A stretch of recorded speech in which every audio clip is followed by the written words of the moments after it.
In this video, we explore the extraordinary events that occur when a humble gardener, denied his rightful place in first class on the world's most prestigious airline, experiences a journey that takes an unexpected and awe-inspiring turn. What starts as an incident of perceived unfairness evolves into a moment that leaves everyone stunned.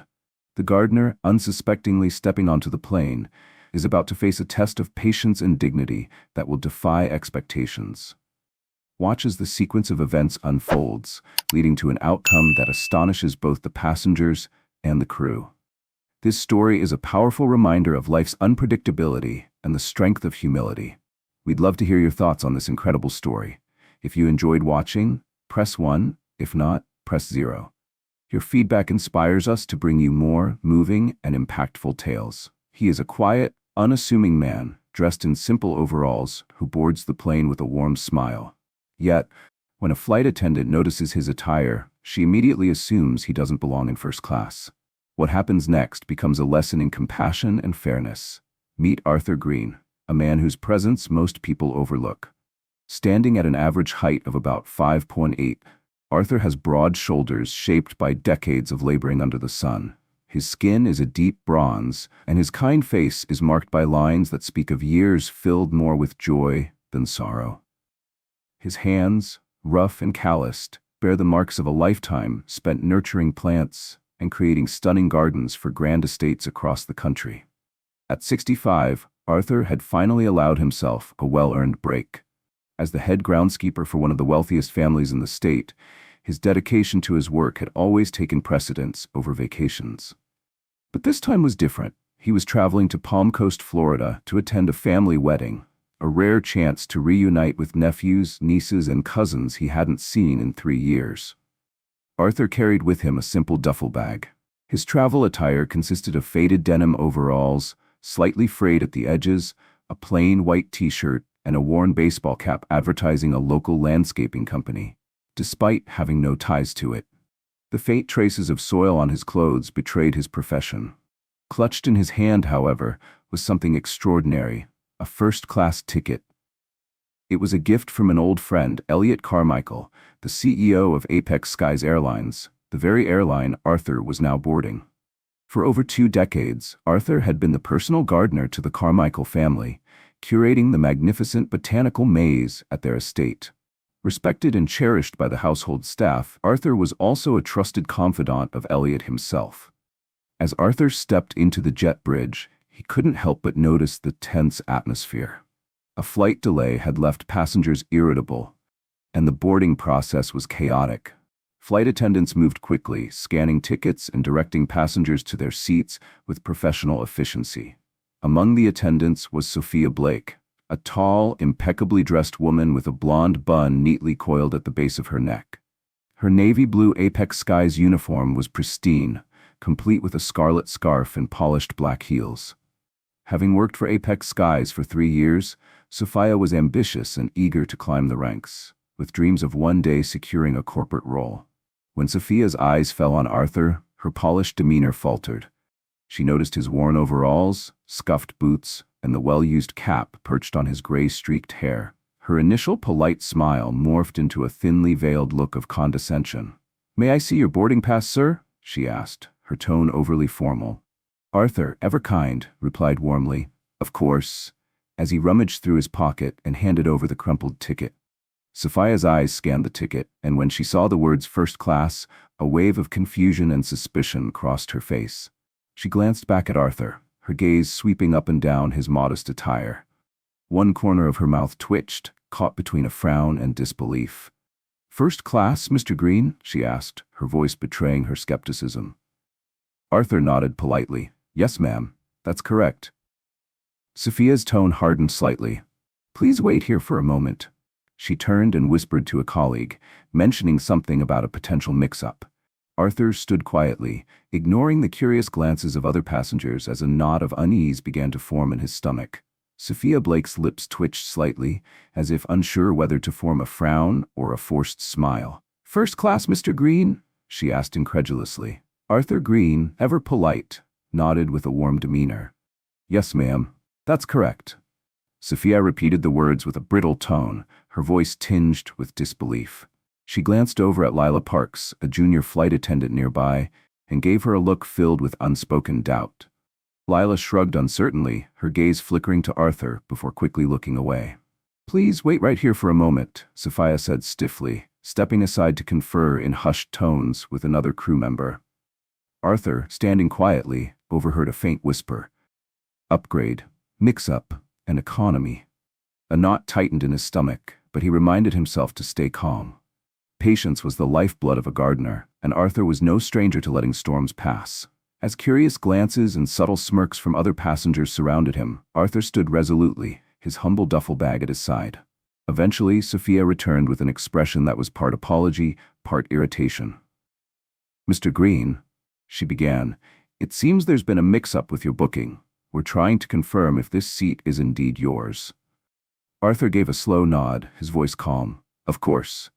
What do you need me to do?" "May I see your ID?" Sophia asked, "just to ensure it matches our records." Without hesitation, Arthur handed her his driver's license. Sophia scrutinized the small card, typing something into her tablet. After a moment, Lila leaned over to glance at the screen and confirmed softly, "That's correct. He's assigned to seat 3A.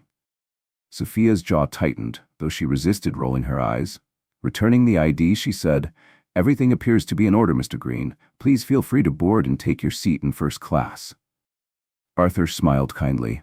"Thank you," he said, his voice even.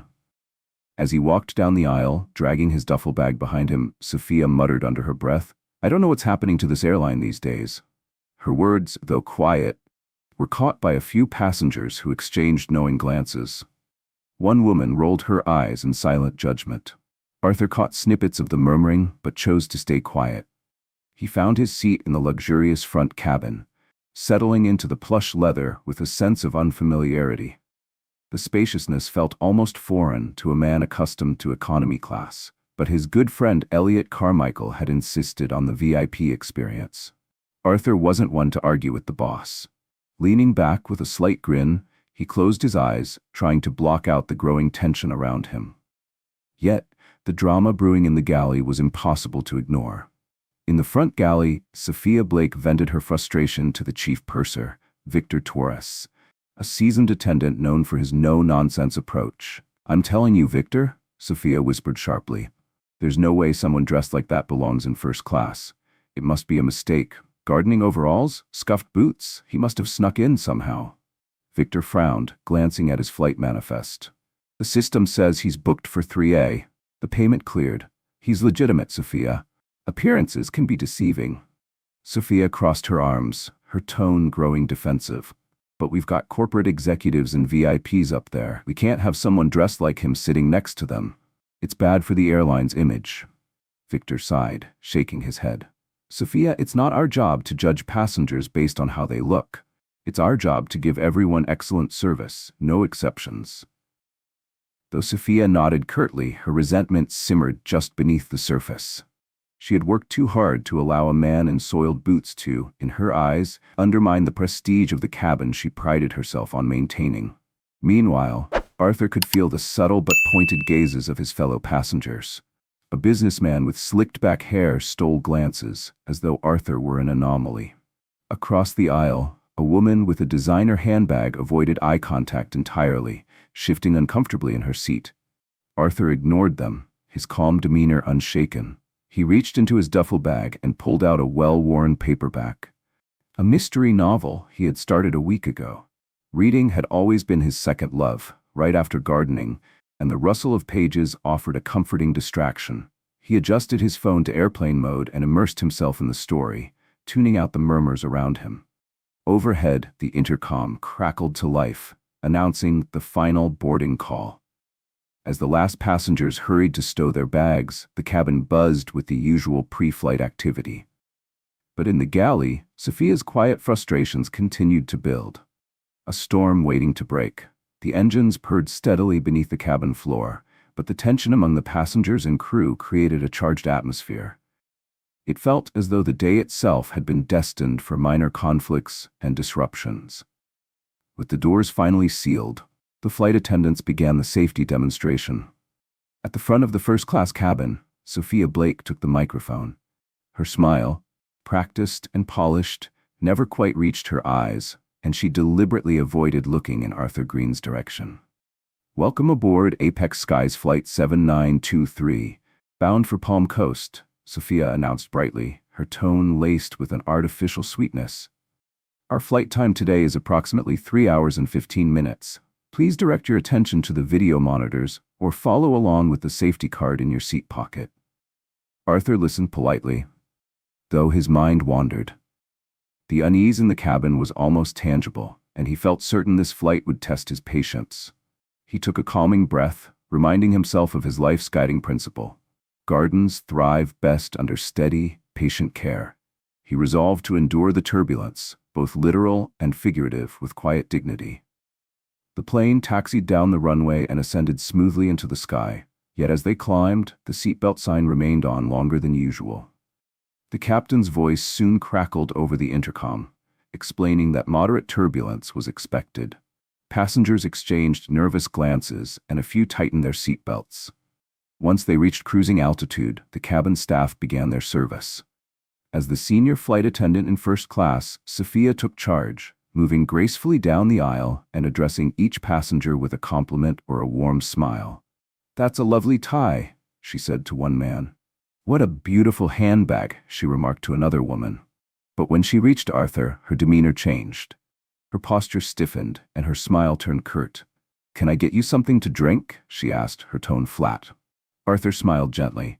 "Just a glass of water would be lovely. Thank you." "Water," she repeated, her voice barely masking a note of disdain. Typical.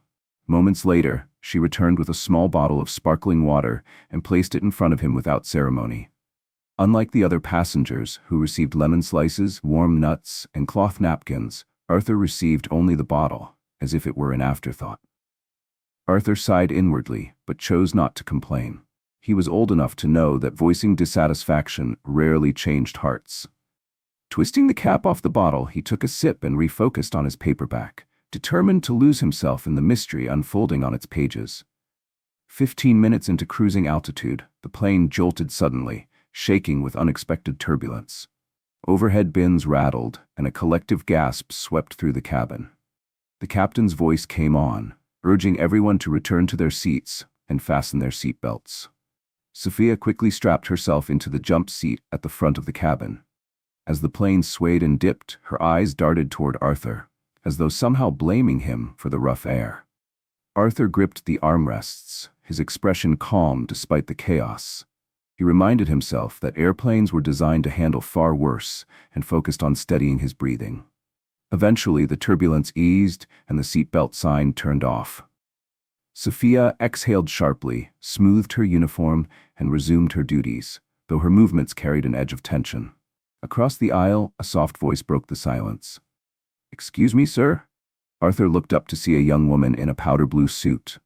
Her name tag identified her as Natalie Sanders, and she appeared to be in her late 20s. "I couldn't help noticing your seat assignment," she said hesitantly. "Are you by any chance traveling for business with Carmichael Enterprises?" Arthur blinked, then chuckled. "Not exactly," he replied. "I do some work for Elliot Carmichael personally, gardening work." Natalie's eyes lit up. "You're the caretaker of the Carmichael Estate Gardens, aren't you? I've heard so much about them.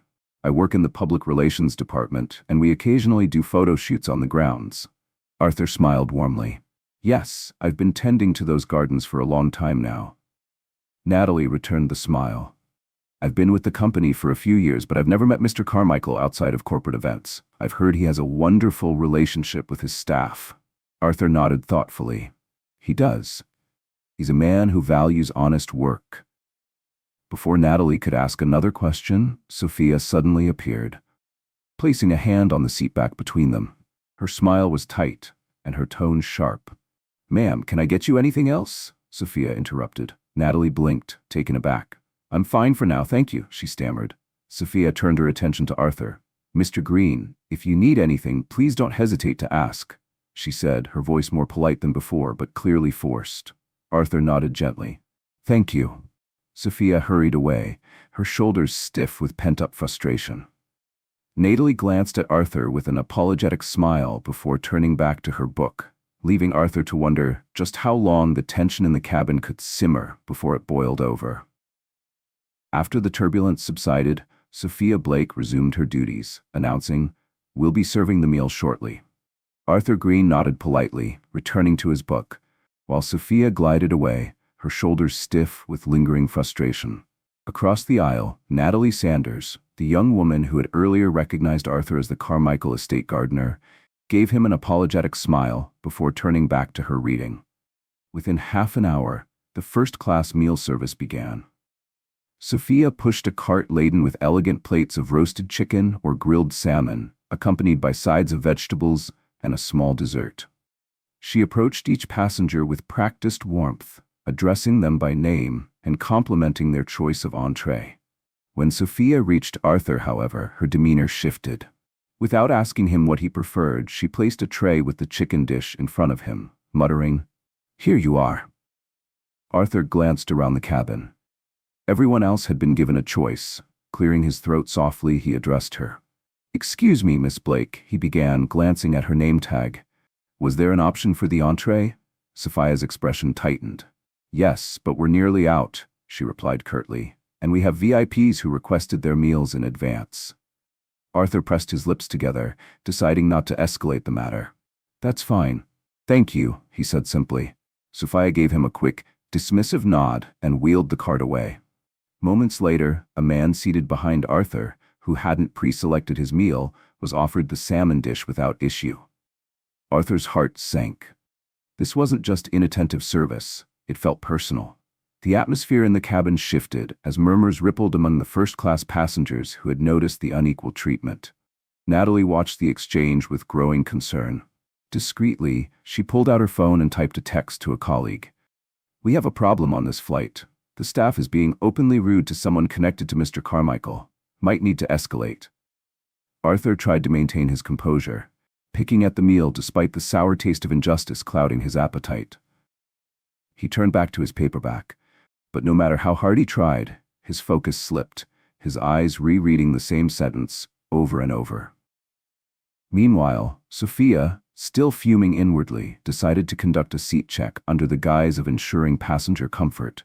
In truth, she was looking for excuses to interact with everyone but Arthur.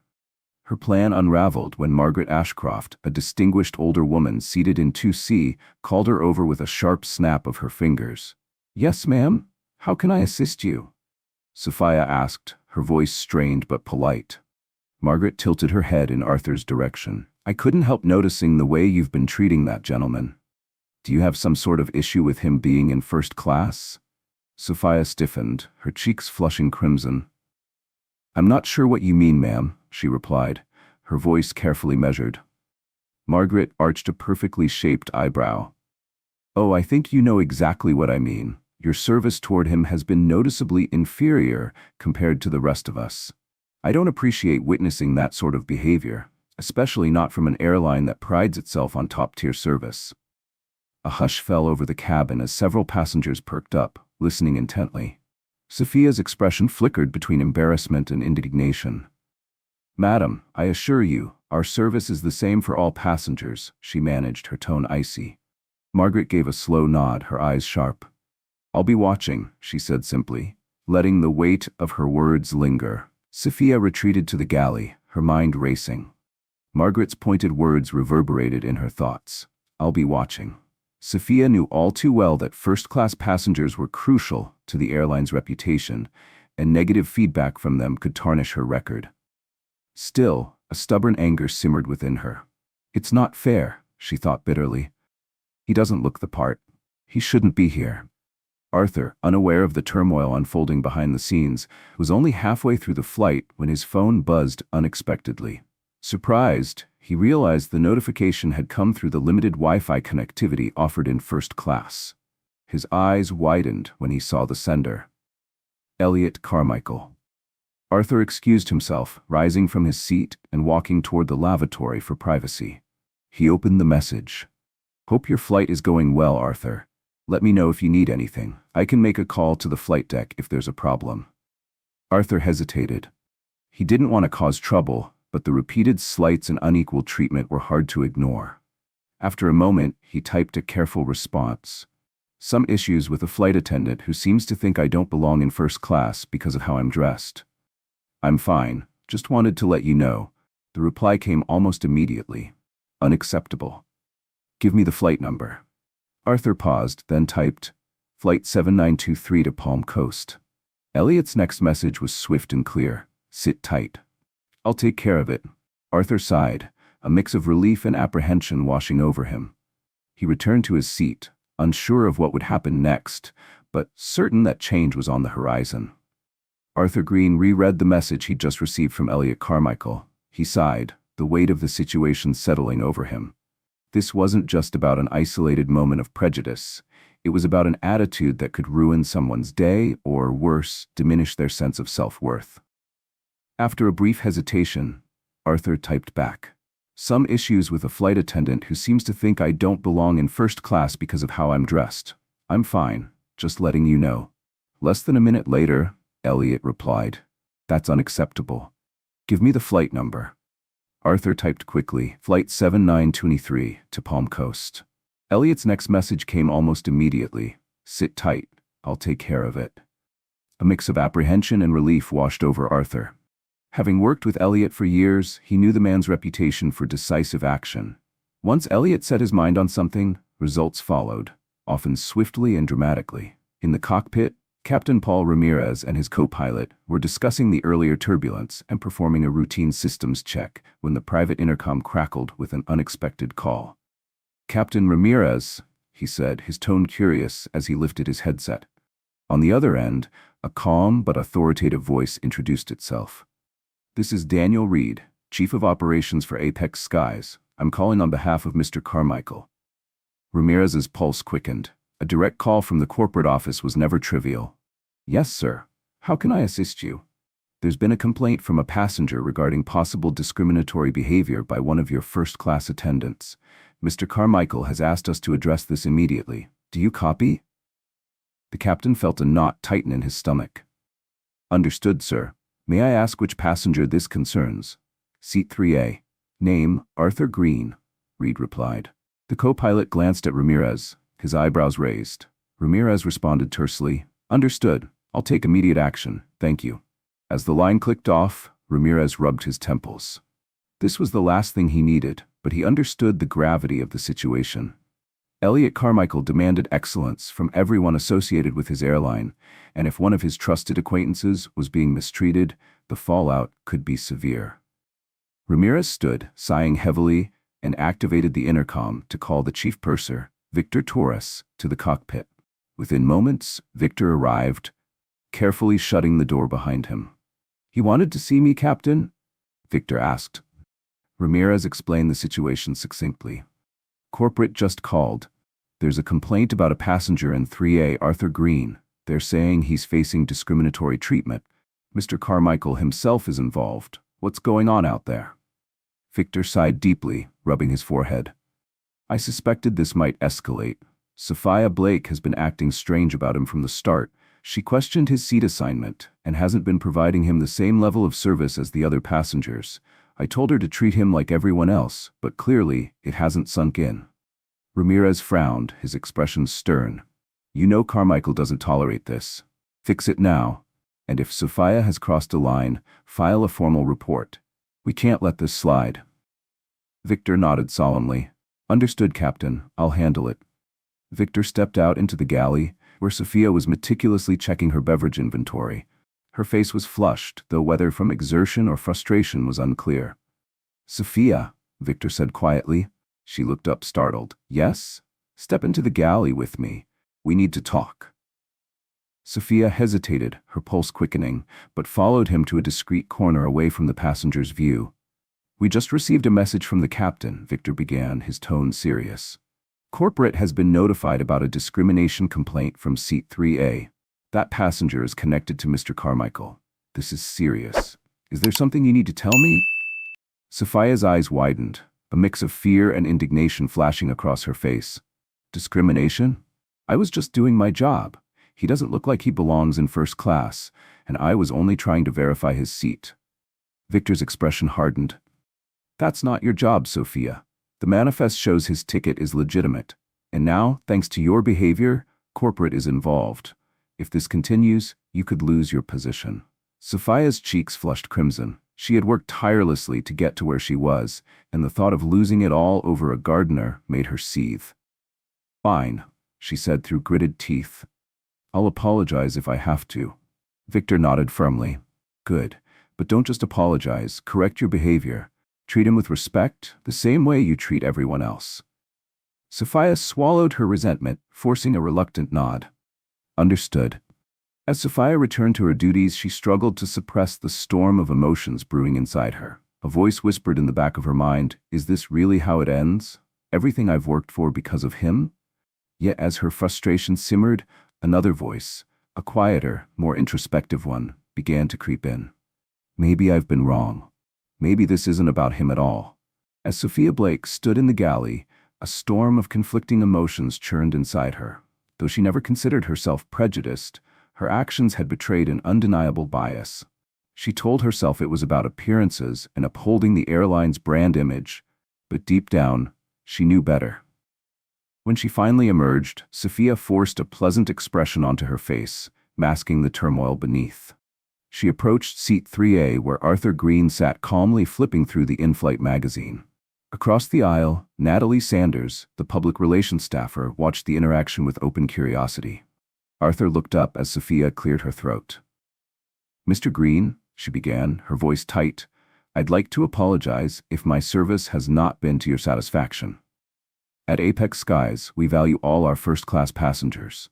Hope you enjoy the rest of your flight." Her words were mechanical, devoid of warmth or sincerity. Arthur met her gaze, his calm demeanor unbroken. Behind her polite facade, he could see the inner conflict, the apology hollow and forced.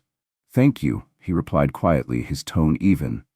Sophia nodded briskly and retreated, her heart hammering in her chest. She felt the weight of countless eyes on her, from Arthur, Natalie, and even Margaret Ashcroft in 2C, who gave her a pointed look, one filled with both disapproval and pity. As Sophia passed through the cabin, the tension was palpable. But Arthur was not the only story playing out on this flight. A few rows back, a middle-aged man scrolled frantically through an email that seemed to threaten his career. In the bulkhead seats, a couple argued in hushed tones about the upcoming wedding they were attending, hinting at scandalous secrets surrounding the groom. Yet, amidst the swirling subplots, all eyes seemed drawn to the humble gardener. Somehow, Arthur Green, dressed in overalls and carrying a modest duffel bag, had become the central figure in a drama that had reached all the way to the airline's CEO mid-flight. Hours passed slowly as the cabin lights dimmed, signaling the approach of the flight's final stretch. Many passengers dozed or watched their seatback screens, but Arthur found himself unable to sleep. He gazed out of the window at the dark, star-speckled sky, his thoughts drifting back to the many years he'd spent under the sun, tending gardens that people admired without question. On the ground, no one judged him by his clothes or skin. His work spoke for itself. But here, confined in the narrow aisles of an airplane, prejudice had flourished in a way that was impossible to ignore. A soft beep interrupted his reverie. Arthur glanced at his phone, surprised to see another message from Elliot Carmichael. "Arthur, just heard from Ops. They alerted the captain. Let me know if things improved. If not, we'll handle it upon landing." Arthur hesitated, then typed back carefully. She apologized, but it was forced. "I'll be fine. Appreciate your help." After a moment, he added, "I don't want anyone to lose their job, just fair treatment." The response came swiftly. "Understood. But I won't tolerate my people being treated with disrespect." Arthur sighed deeply, shutting his eyes. Elliot's unwavering loyalty was comforting, but Arthur couldn't help worrying about the potential fallout for Sophia. Nobody deserves to lose their job over one bad interaction, he thought, though the bitterness of her attitude still lingered. The captain's voice came over the intercom, announcing the plane's descent into Palm Coast. Passengers stirred, raising their seatbacks and folding their tray tables. Sophia walked the aisles with mechanical precision, ensuring compliance without meeting Arthur's gaze. As the plane descended, turbulence shook the cabin once more. Sophia gripped the overhead bin for balance as the co-pilot urged everyone to remain seated.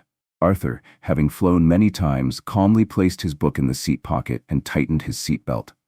The landing was rough, with crosswinds shaking the aircraft as it touched down. Gasps rippled through the cabin, but when the wheels screeched against the tarmac and the plane finally rumbled to a stop, a smattering of relieved applause broke out. Arthur felt a wave of relief. This tense, conflict-filled flight was finally over. As the seatbelt sign turned off, passengers stood to retrieve their belongings. Sophia made her closing announcements, her voice shaky, perhaps from the turbulence, or perhaps from the weight of knowing what awaited her upon landing. She forced a polite smile, thanking passengers as they disembarked. Arthur stepped into the aisle, duffel bag in hand. Sophia's practiced smile flickered for a moment as though she wanted to say something more, but the words never came. Arthur offered her a polite nod and continued forward, pausing briefly in the galley to bid farewell to the junior attendant, Lila, who gave him a warm smile. "Have a good day, sir," she said sincerely. Arthur nodded in gratitude, stepping into the bustling jet bridge and into the warm embrace of the world outside the airplane. Arthur Green stepped into the bustling jet bridge, bidding farewell to Lila Parks, the junior attendant who offered him a genuine smile. "Have a good day, sir," she said warmly.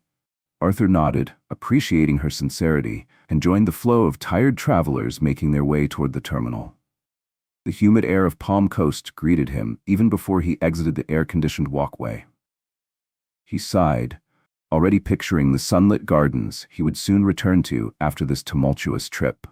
At the end of the jet bridge stood 3 individuals in sharp suits, each wearing official Apex Skies badges. Their expressions were serious, and the tallest of the group, a man with silver hair and a stern demeanor, scanned the disembarking passengers. When his gaze locked onto Arthur, he stepped forward purposefully. "Mr. Green?" he asked. Arthur nodded, surprised and uneasy. "Yes. I'm Daniel Reed, Chief of Operations. Mr. Carmichael asked us to meet you here," Reed explained. His voice was calm but carried a sense of urgency.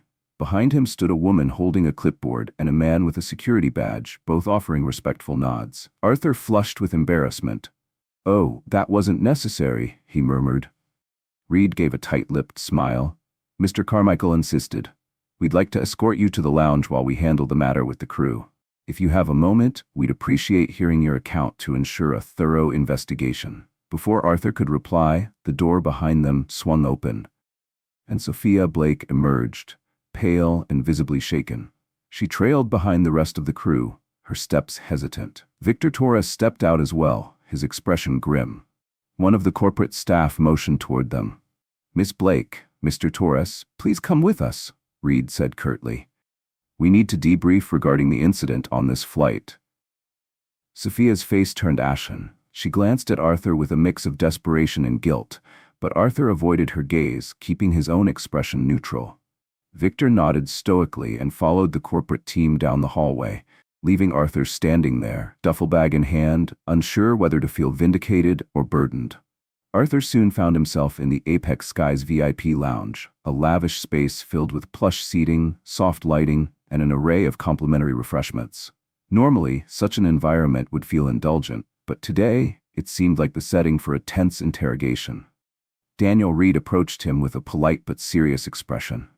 "Please, Mr. Green, make yourself comfortable. Can I get you anything? A drink? Something to eat?" Arthur waved a hand dismissively. "Just water, thank you." Reed nodded to an attendant who promptly disappeared to fulfill the request. Taking a seat across from Arthur, Reed leaned forward slightly. "We're deeply sorry for any discomfort you experienced on our airline. We'd like to hear your account of what happened, in your own words." Arthur sighed, running a hand over his face. He set his duffel bag on the floor and recounted the events calmly and without exaggeration.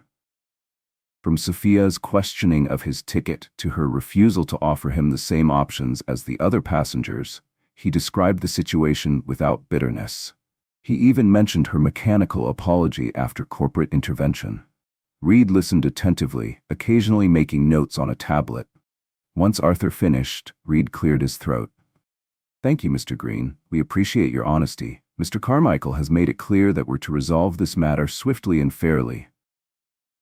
Arthur glanced at his watch. I have a family wedding to get to, he said gently. I'd prefer not to spend my whole day dealing with this.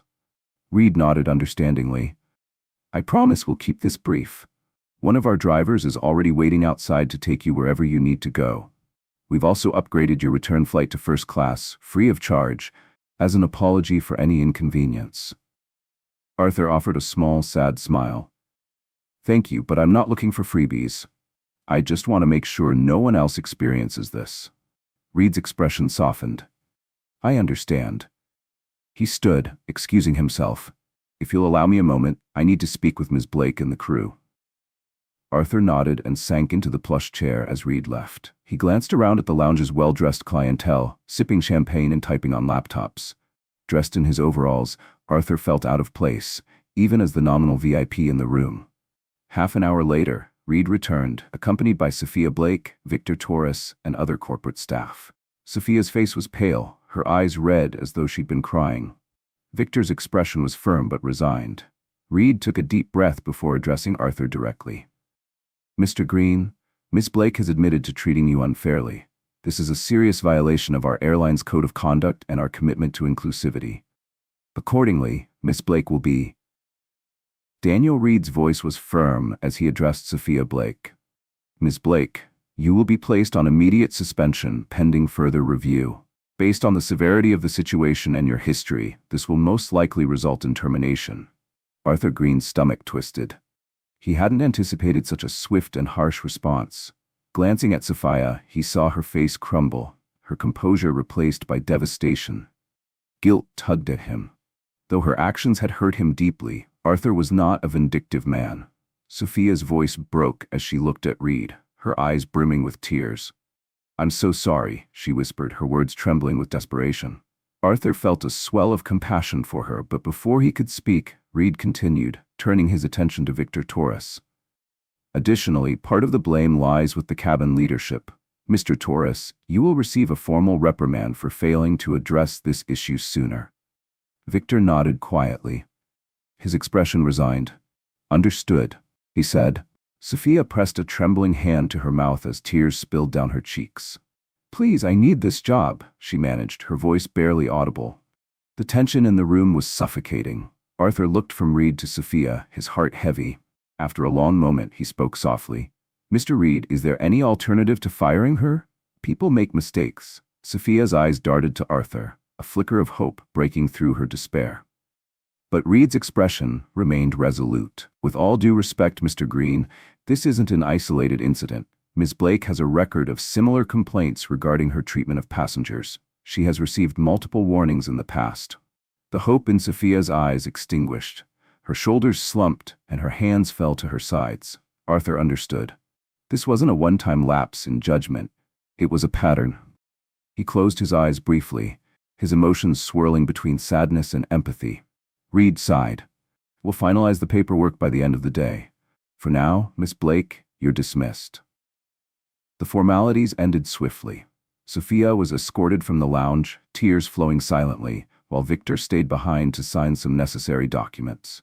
Arthur stood in quiet shock. He never imagined his experience would lead to someone losing their job so quickly. Apex Skies, under Elliot Carmichael's leadership, prided itself on being progressive, but that also meant a zero-tolerance policy for discrimination. As Arthur gathered his duffel bag, Reed approached him with a sympathetic expression. We've arranged for a car to take you to your hotel or directly to the wedding, whichever you prefer. Mr. Carmichael wanted me to ensure you have everything you need. Arthur nodded absently. Thank you, he said softly, then paused. Tell Mr. Carmichael I appreciate what he's done, but I feel torn about the outcome. Reed gave him a knowing look. We understand. Sometimes accountability is painful, Mr. Green. They walked together toward the lounge exit. Outside, a uniformed chauffeur stood waiting, holding a sign with Arthur's name. Arthur turned to Reed one last time. Thank you for your help, Arthur said, extending his hand. Reed shook it firmly. Safe travels, Mr. Green. Enjoy the wedding. Arthur stepped into the back seat of a sleek black sedan, feeling the weight of the day pressing down on him. As the driver pulled away, merging into the chaos of airport traffic, Arthur gazed out the window at the palm trees swaying in the warm breeze, the vibrant flowers dotting the carefully curated landscape. Somebody's handiwork, he thought, just like my own daily labor back home. He replayed the events of the day in his mind. It had all begun with a snap judgment about his appearance and ended with someone losing their job. A pang of regret tugged at him. Logically, he knew Sophia had brought this upon herself. Perhaps, he reasoned, this would be a turning point for her, a chance to learn and grow. As the sedan drove past the cityscape, gleaming skyscrapers and turquoise waters bustling with life, Arthur found solace in the thought of the family wedding ahead.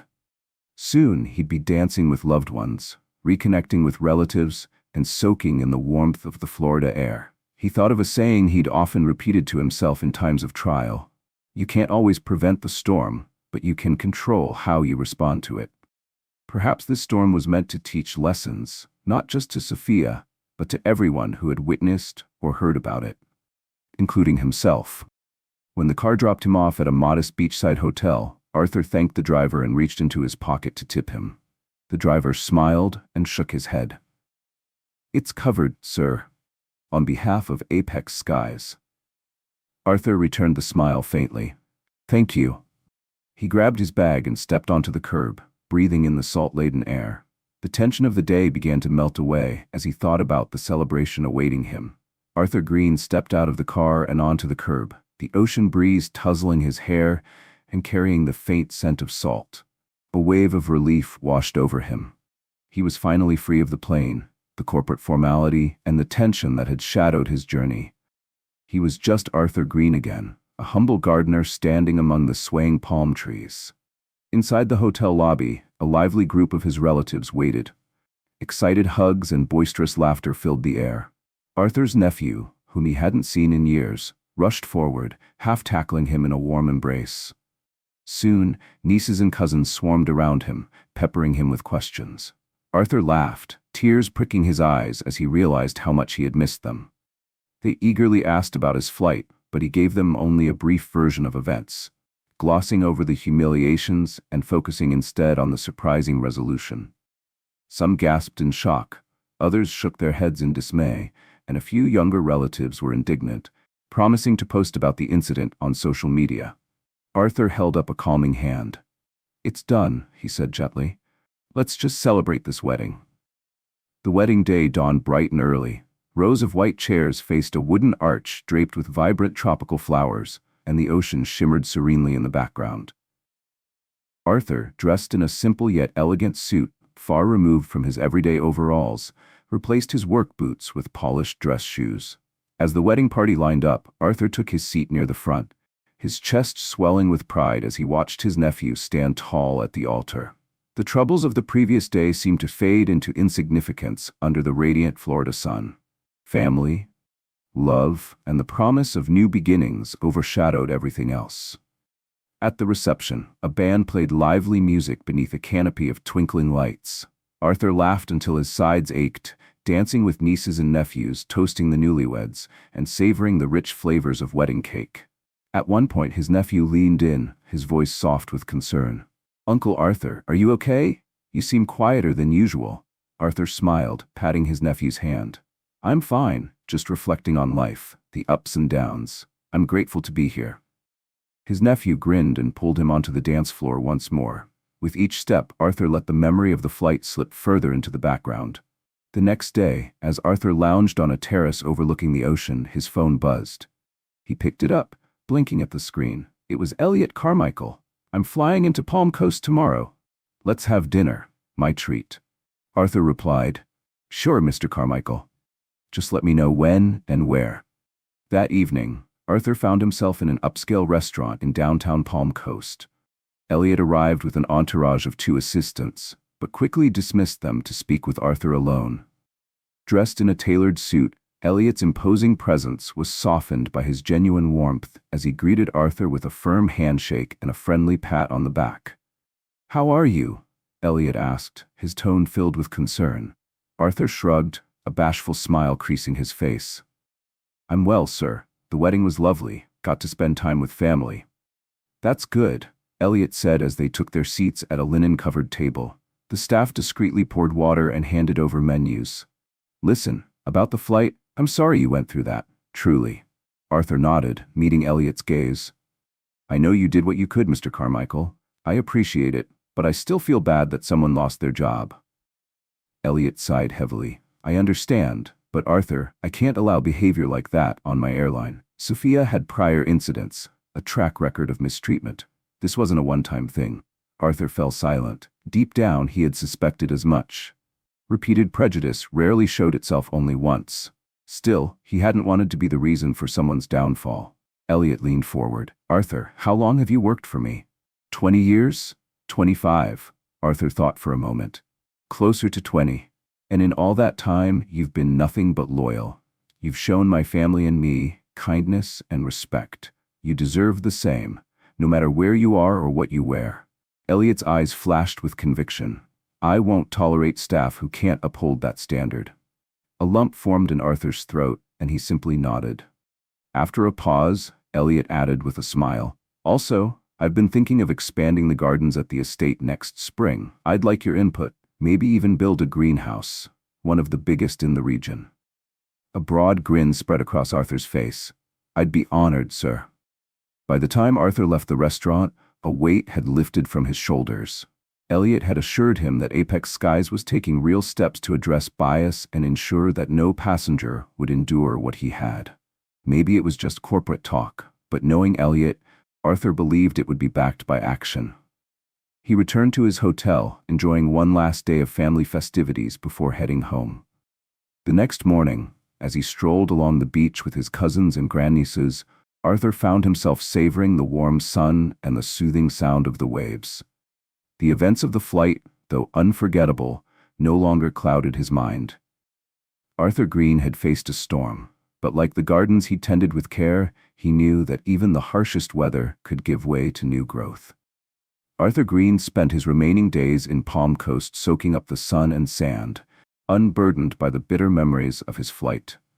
By the time he boarded his return flight, apprehension lingered, but Elliot Carmichael had assured him it would be a smooth journey.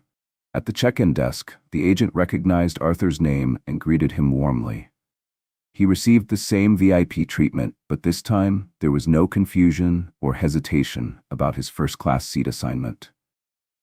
Arthur boarded the plane wearing his familiar overalls, refusing to change who he was, simply for appearances. The new flight crew greeted him warmly. One flight attendant, a middle-aged man named Jerome Parker, personally escorted Arthur to his seat. Mr. Green, welcome aboard. We're honored to have you, Jerome said with a broad, genuine smile. Arthur nodded appreciatively, settling into the plush leather seat. Jerome even offered to hang Arthur's well-worn cap for him. As the plane began its journey, Arthur exhaled deeply. The turbulence of the prior experience had passed, leaving behind a sense of peace. Though life was never free of challenges, he felt confident that, like the gardens he so lovingly tended, something beautiful would bloom from this experience. Back home, Arthur resumed his familiar routine. Rising before dawn, he walked through gardens he knew, as well as the lines on his hands. He pruned roses, watered orchids, and envisioned the grand greenhouse Elliot had mentioned. He imagined it as a magnificent glass and steel structure filled with exotic blooms and rare ferns, perhaps open to the public on special occasions. Meanwhile, news of his flight experience rippled through Apex Skies. The airline announced an internal review of its training programs, emphasizing diversity, equity, and inclusion. The story of the flight attendant who denied a humble gardener his rightful seat became a cautionary tale within the company. Some employees whispered about the attendant who lost her job, while others commended corporate for its decisive action. Leadership workshops were scheduled and new policies were implemented to ensure such incidents wouldn't happen again. Sophia Blake faded into corporate memory, but the lessons she left behind endured. If one day she found work elsewhere and learned from her mistakes, perhaps she would become a better person for it. As for Arthur Green, life went on much as before, humble, diligent, and quietly content. Yet something in him had shifted. He carried himself with newfound confidence, having faced prejudice head-on, stood his ground, and seen justice served. Arthur had chosen to respond to wrongdoing with kindness and dignity, holding firmly to his belief that every person's worth transcends outward appearances. In the end, His seat in first class became more than just a luxurious place on a plane. It stood as a symbol of dignity, a reminder that even the quietest among us deserve respect and fairness. Did you enjoy this story of perseverance, courage, and the power of one voice to spark change? Let us know in the comments which part resonated with you the most, or which character's journey surprised you. If you'd like more stories filled with heart, twists, and inspiration, don't forget to hit the subscribe button and turn on notifications. We'd love for you to join us on this journey.